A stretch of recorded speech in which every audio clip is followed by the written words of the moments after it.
बिस्मिल्लाहिर्रहमानिर्रहीम। अम्मा मुझे मुसलसल आवाज़ें दिए जा रही थी। जब अम्मा ना ही रुकी तो मैं बाहर सहन में आकर बोली, क्या है अम्मा?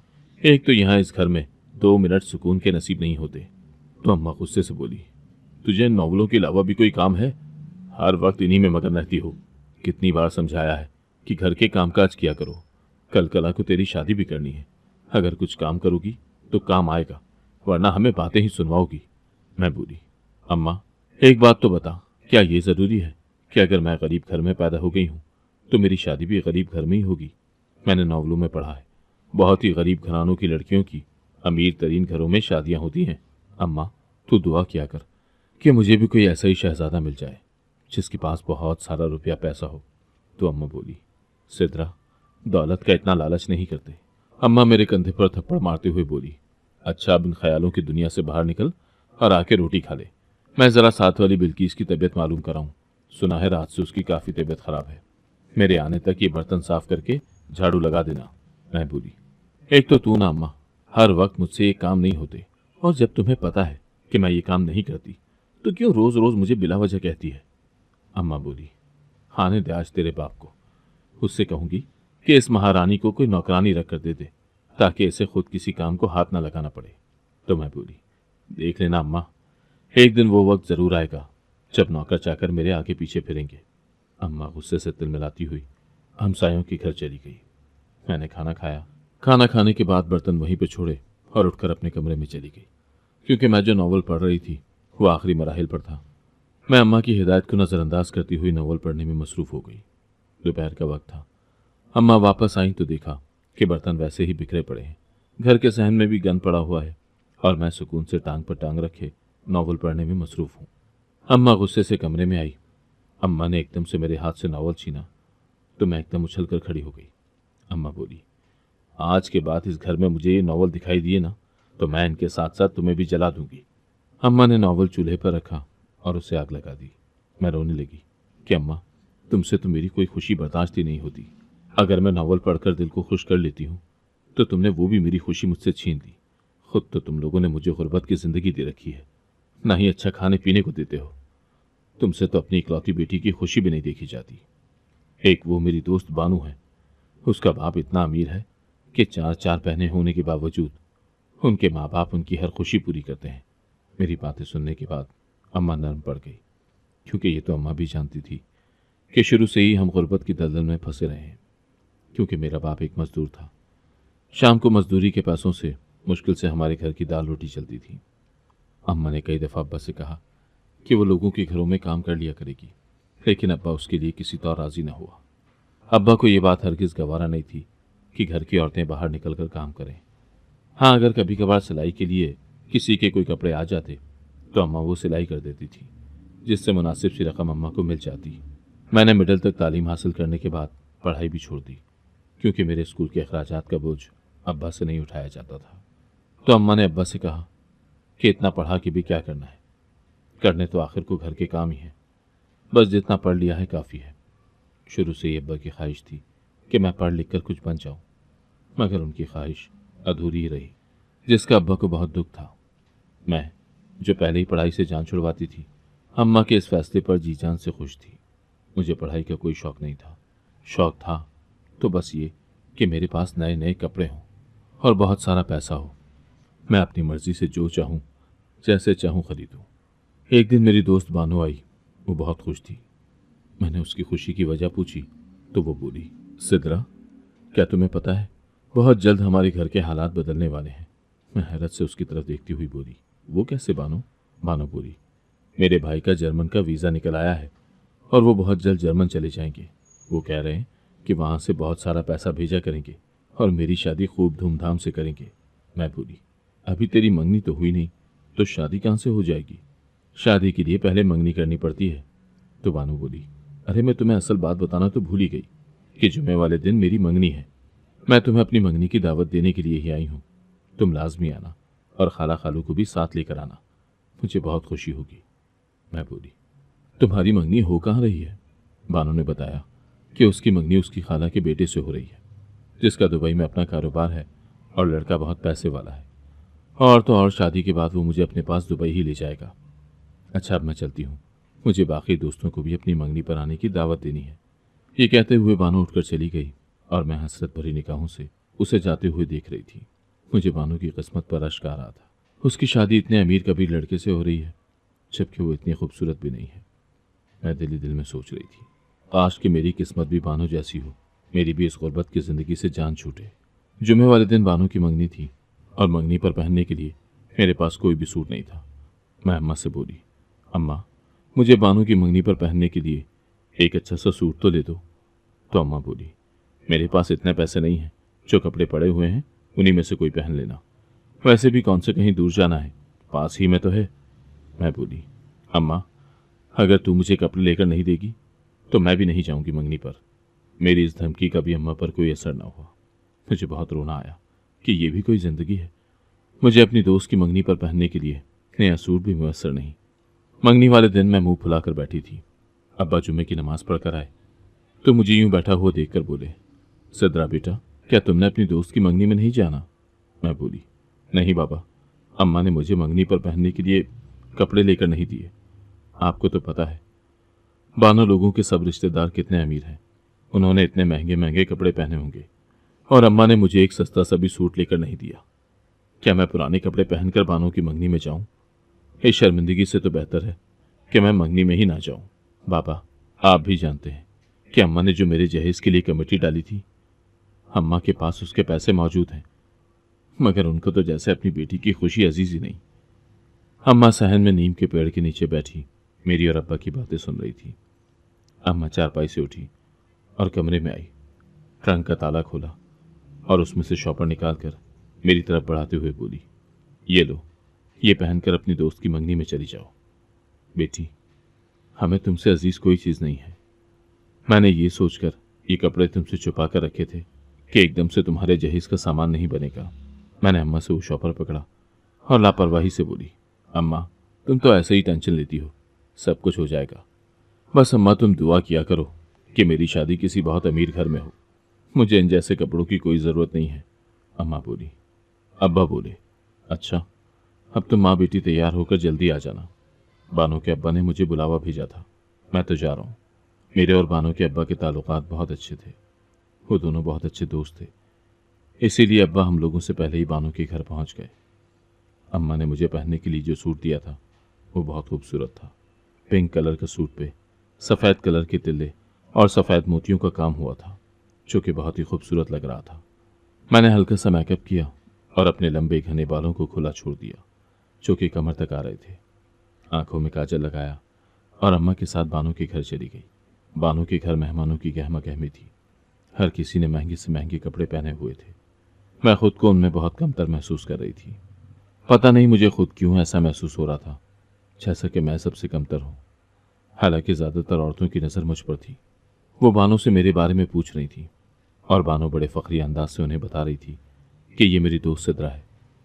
हमारी दोस्ती बचपन से ही है। बानो मुझे बोली, सिद्रा, तुम तो बहुत खूबसूरत लग रही हो। मुझसे ज़्यादा तो दूसरों की नज़र तुम पर आकर ठहर रही है। तुमने ये इतना प्यारा ड्रेस कहाँ से ख़रीदा है? मैं बोली, ख़रीदना कहाँ से था, ये तो अम्मा ने मेरे जहेज़ के लिए मुझसे छुपा कर रखा था। अगर आज मुझे अम्मा ये सूट निकाल कर ना देती तो मैंने तो तुम्हारी मंगनी पर भी नहीं आना था। मुझे तो बहुत अजीब लग रहा है, सबने इतने अच्छे अच्छे कपड़े पहने हैं और मैं ये मामूली सा सूट पहन कर आई हूँ। तो बानो बोली, सूट महंगे या सस्ते की बात नहीं है सिद्रा, सूट करने की बात है, और तुम पर ये कपड़े बहुत सूट कर रहे हैं। तुम्हारे गोरे चिट्टे रंग पर यह पिंक कलर बहुत अच्छा लग रहा है। मैं बोली, तुम भी तो इतनी खूबसूरत लग रही हो और फिर ये तुम्हारा ड्रेस भी तो इतना महंगा लग रहा है। तो बानो कहने लगी, महंगा क्यों ना हो, ये ड्रेस खाला लोग लेकर आए हैं। मैं हसरत भरी निगाहों से बानो को और उसके ड्रेस को देखने लगी। पता नहीं क्यों बानो की खुशी देखकर मुझे खुश होना चाहिए था। मैं बहुत उदास सी स्टेज पर बानो के पास बैठी थी जब मैंने नोट किया कि बानो का भाई बानो के बहाने मेरी भी तस्वीरें बना रहा है।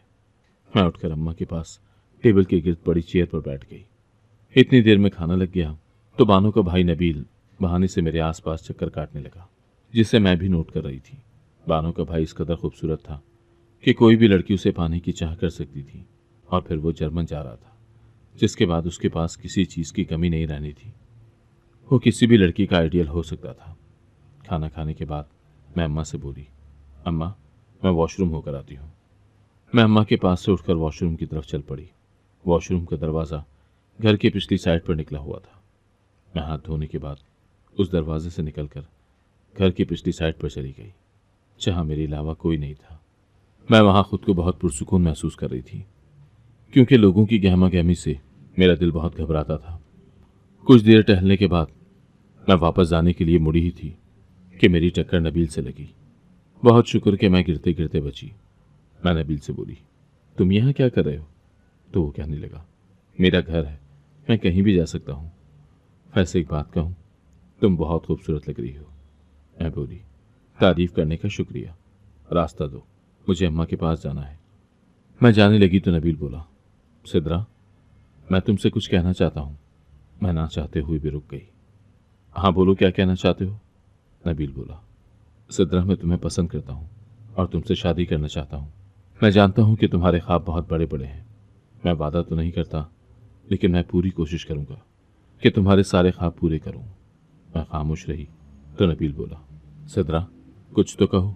तुम्हें पता है कि मैं तुम्हें अब से नहीं, काफ़ी अर्सा पहले से ही पसंद करता हूँ। मैंने तुम्हें अपने हमसफ़र के रूप में देखा है। अगर तुम भी मुझे पसंद करती हो तो मैं अपने मामा पापा को तुम्हारे घर रिश्ते के लिए भेजूं।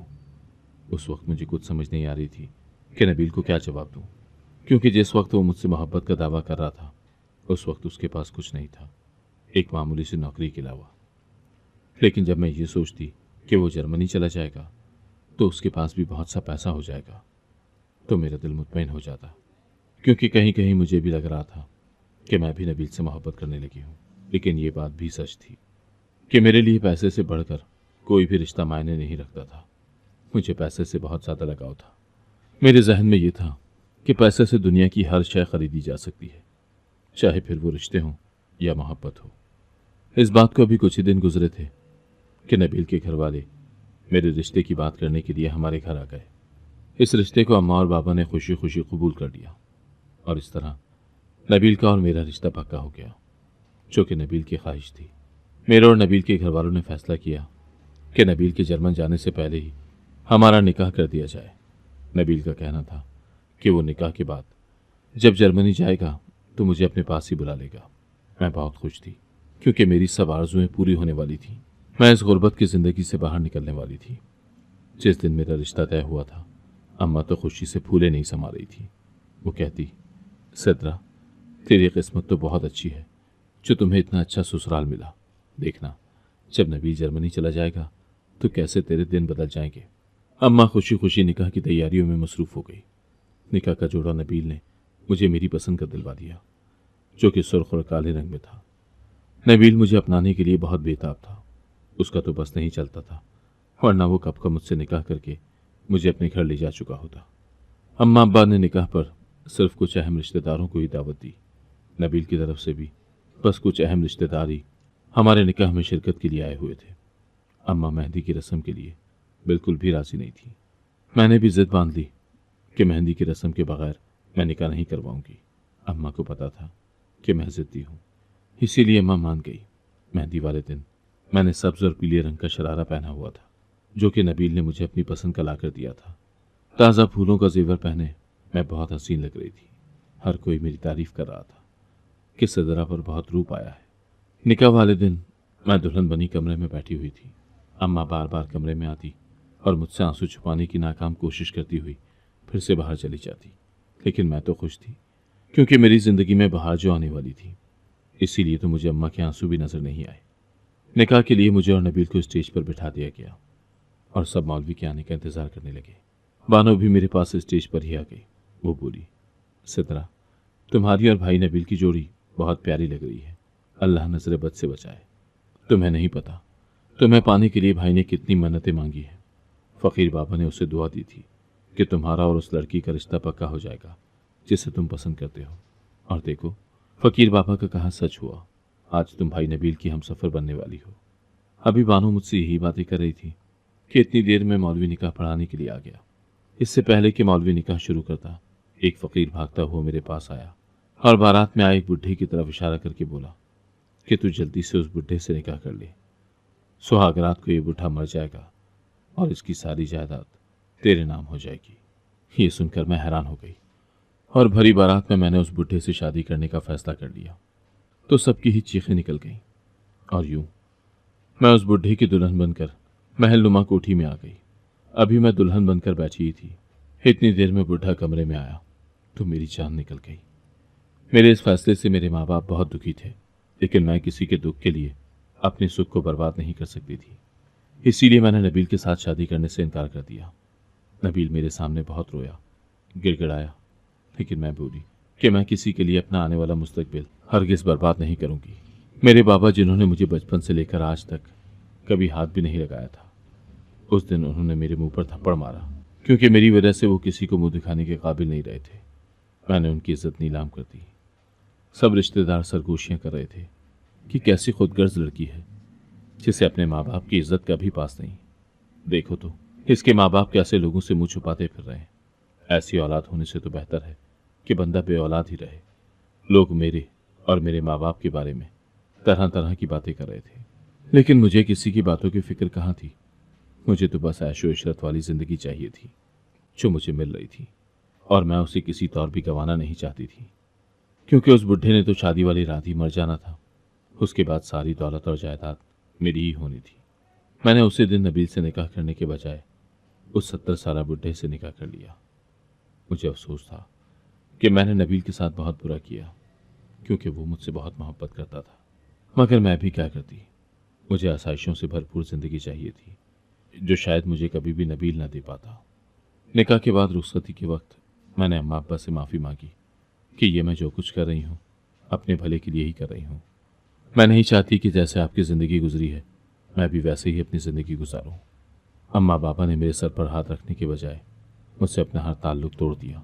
वो बोले, आज के बाद हमें अपनी शक्ल मत दिखाना।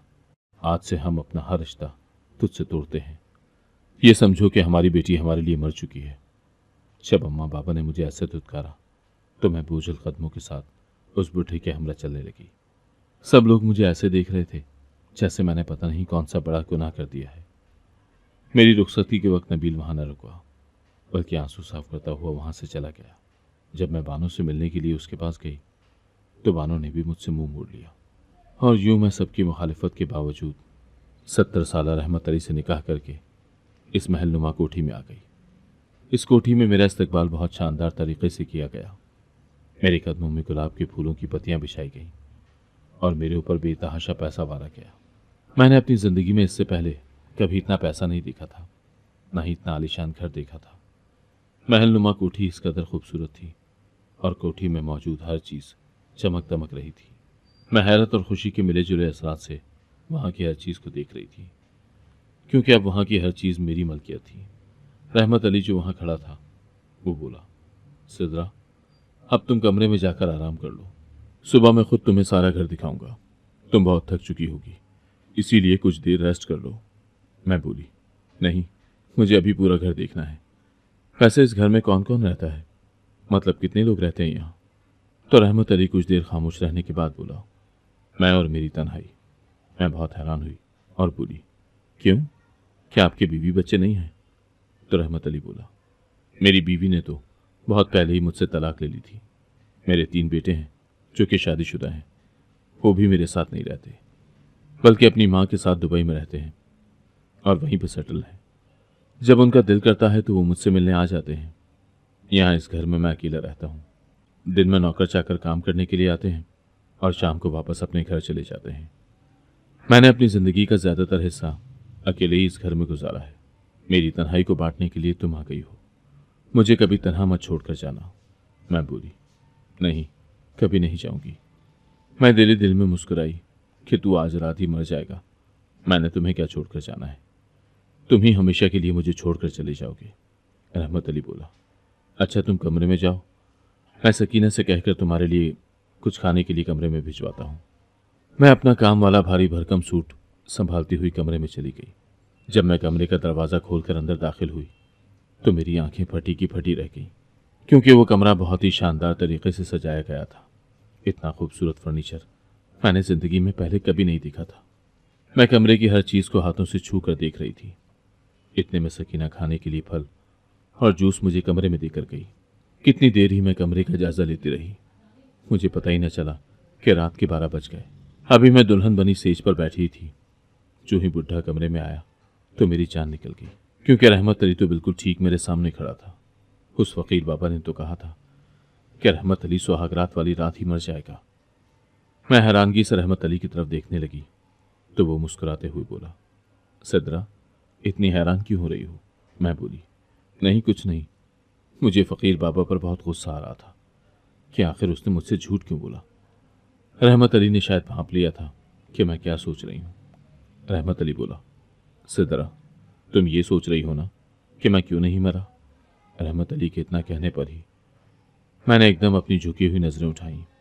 मेरे मुंह से बेसाख्ता निकला, आपको कैसे पता कि मैं क्या सोच रही हूँ? तो वो बोला, क्योंकि तुम्हें फकीर बाबा ने ऐसा बोला था कि मैं सुहाग रात वाले दिन ही मर जाऊंगा, लेकिन ऐसा नहीं होगा। मैं बोली, क्या मतलब? तो रहमत अली बोला, उस फकीर बाबा को मैंने कुछ पैसे देकर उससे ऐसा कहलवाया था ताकि तुम मुझसे शादी कर लो। मेरे सर पर तो एक से बढ़कर एक बम फूट रहा था। मैंने तुम्हें बानो की मंगनी पर देखा था और फिर मुझे वहीं से पता चला कि तुम्हें बहुत ऐशो इशरत वाली जिंदगी पसंद है। तुम अपनी जिंदगी में बहुत सारा रुपया पैसा चाहती हो।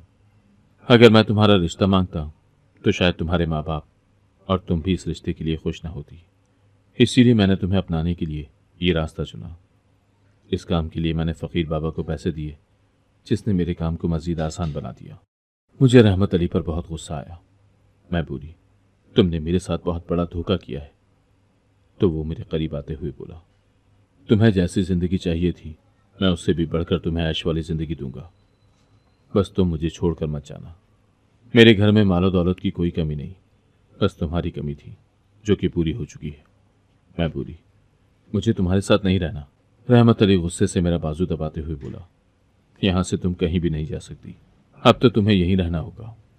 और फिर तुम यहां से निकलकर जाओगी भी कहां? क्योंकि तुम्हारे माँ बाप ने तुमसे अपना हर ताल्लुक तोड़ दिया है। अगर तुम वापस चली भी गई तो वो तुम्हें कभी भी नहीं अपनाएंगे।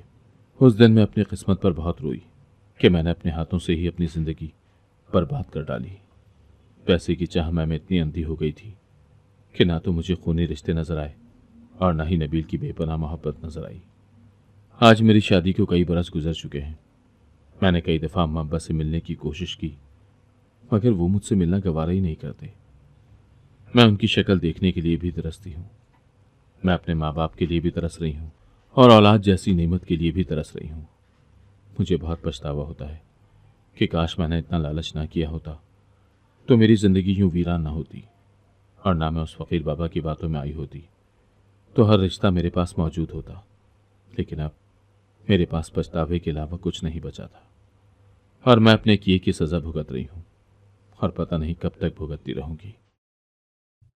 अगर आपको आज की कहानी पसंद आई है तो वीडियो को जरूर लाइक कीजिएगा और अपने दोस्तों के साथ भी शेयर कीजिएगा। और हाँ, अगर आपने अभी तक हमारा चैनल सब्सक्राइब नहीं किया तो जरूर सब्सक्राइब करें। मिलते हैं कल एक नई और दिलचस्प कहानी के साथ। अल्लाह हाफिज।